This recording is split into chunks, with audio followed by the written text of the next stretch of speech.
we celebrate and remember the lives of the Uganda martyrs. I'm meeting Mr. Kizito.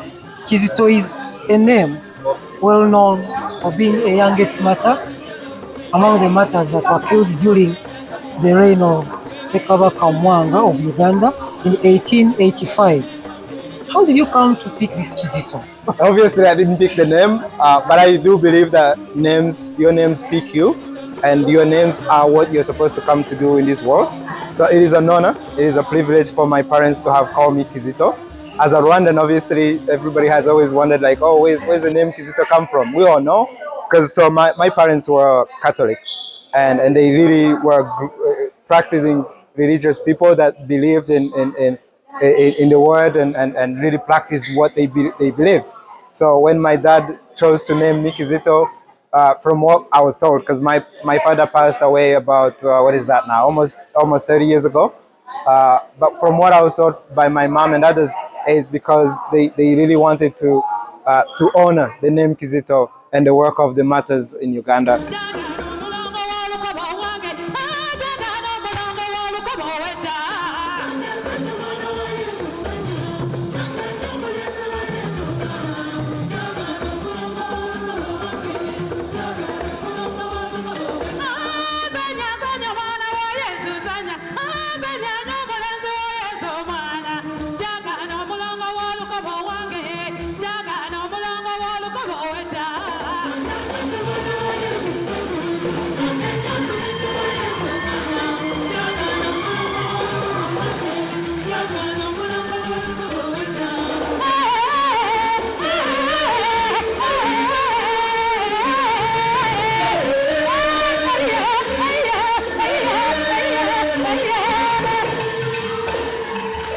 My journey has been long. I always like to joke that I've lived multiple lives because I've obviously lived through a genocide against Tutsis in 1994.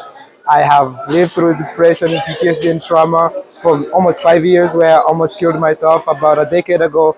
And then now I'm here delivering solutions to the challenges that our community is facing. So I know that it requires resiliency to go from where one comes from as a refugee to be able to succeed in this environment. So you can't, if you think something is going to come to you without your own involvement, without the fight, I would like to encourage you to think again, but also encourage you to reach out. If you need somebody to talk to, if you need somebody to give you a dose of hope, reach out. But know that you have to be resilient. You have to fight. You have to fight for what's yours.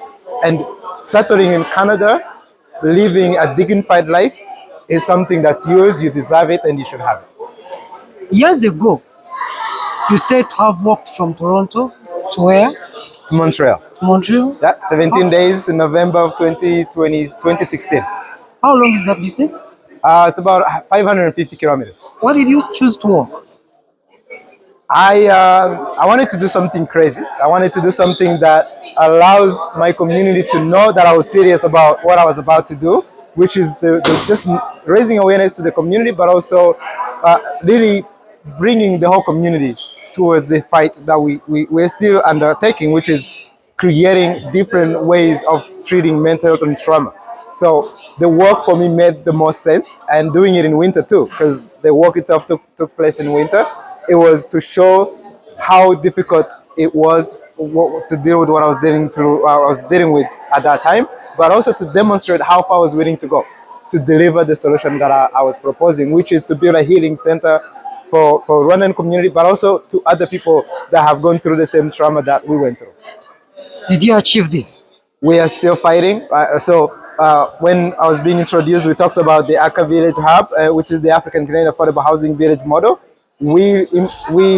Our goal now is to implement our model, and within the villages that we build, the healing center is going to be a core piece of that. So we are always going to have, let's say, imagine this building where we are, where you have people that are being housed and you have services, the healing center is going to be a key component of that. And we intend to not just implement one, we intend to implement a multitude of villages across the country. So yes, we're on the way, but we've also expanded the vision of what we had intended to do initially.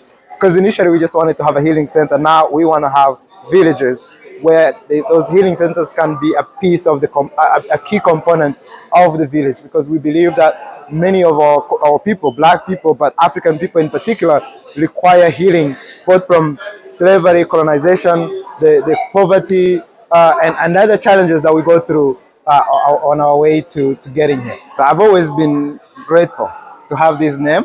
And I lived in Kenya where people are like, yeah, your name is Kizito, but you're not heavy. I'm like, yeah, no, it's bigger than that.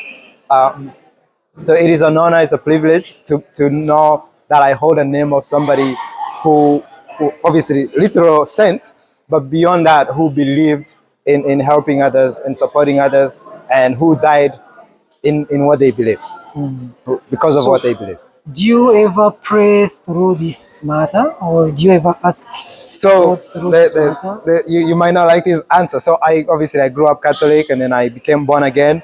As of now, I'm not a religious person. I pray. I do believe in God, but I don't.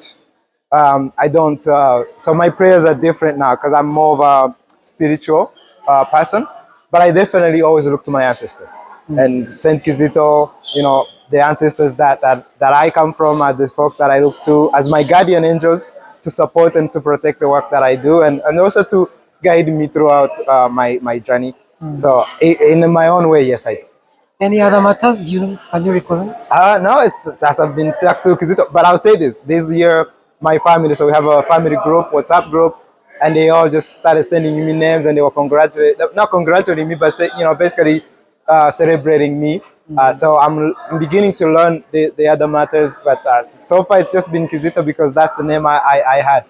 Okay. Yeah. Do you know any song of the Uganda Matters that you can sing for me? Any hymn? Do I know? Any hymn from the Uganda Matters? No. I need to know. I need to learn more. Okay, there's No. one called Yeah. Kizito muto waffe. Oh, okay. Kizito muto waffe, omulereza waffe, ow'enjawulo, omujulizi. Can you share that with me, please? Kizito, Kizito muto waffe, tukwagala nnyo, tukwesiga nnyo, walabirira ffenna wavubuka. That's amazing.